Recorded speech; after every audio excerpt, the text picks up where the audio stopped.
अस्सलाम वालेकुम। आज मैं आप लोगों के साथ फिंगर फ़िश फ्राई की रेसिपी शेयर कर रही हूँ। बहुत ही मज़ेदार रेसिपी है। सर्दियाँ शुरू हो रही हैं, सर्दियों में ये रेसिपी बहुत मज़ा देगी। इस रेसिपी को आप ज़रूर ट्राई कीजिएगा और अगर आपको मेरी रेसिपीज़ पसंद आती हैं तो मुझे फीडबैक ज़रूर दिया कीजिए। चलिए फिर हम अपनी रेसिपी की तरफ आते हैं। इसके लिए मैंने हाफ़ केजी फिंगर फ़िश ली है। देखिए इस तरह के स्लाइसेस में मैंने इसको कटवा लिया है। अब मैं इसके लिए मसाला बनाऊंगी। मसाले के लिए मैं इसमें जो जो चीज़ें लूँगी वो मैं आपको बताती हूँ। देखिए इस तरह से मैंने 1 टेबल स्पून भर के साबुत धनिया लिया है, 1 टेबल स्पून सफ़ेद ज़ीरा लिया है,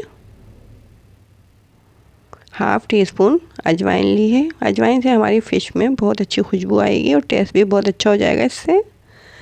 1 टेबल स्पून मैंने इसमें साबुत सौंफ ली है। अब मैं इन तमाम चीज़ों को रोस्ट कर लूँगी और इसको मिक्सर में पीस लूँगी। इनको गीला नहीं करना है, बस ड्राई पीसना है इनको। देखिए मैंने इसको पीस लिया था, मैंने इसको मछली में ऐड कर दिया है।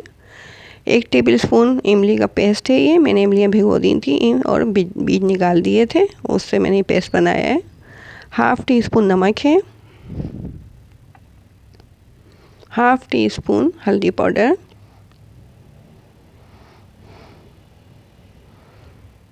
ये कुटी मिर्चें डाल रही हूँ मैं। कुटी मिर्चें मैं 1.5 टीस्पून डालूँगी। चुटकी भर मैंने जर्दे का रंग लिया है, इससे फ़िश का कलर बहुत अच्छा आएगा। 1 टेबल स्पून मैंने अदरक लहसुन का पेस्ट डाला है इसके अंदर।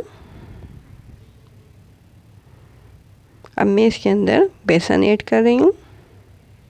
बेसन मैंने 2 टेबल स्पून लिया है, इससे हमारा मसाला फ़िश के अंदर लगा रहेगा, निकलेगा नहीं। बेसन इसको कोट कर देगा मसाले को फ़िश के ऊपर।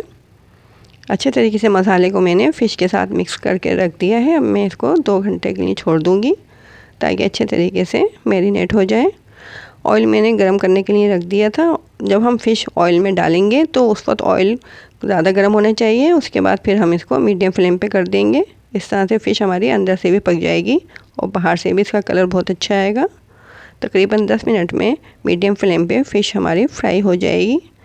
देखिए 10 मिनट के बाद फ़िश का कलर कितना अच्छा आया है। ये बाहर से भी पक चुकी है और अंदर से भी पक चुकी है ये। अब मैं इसको निकाल लूँगी।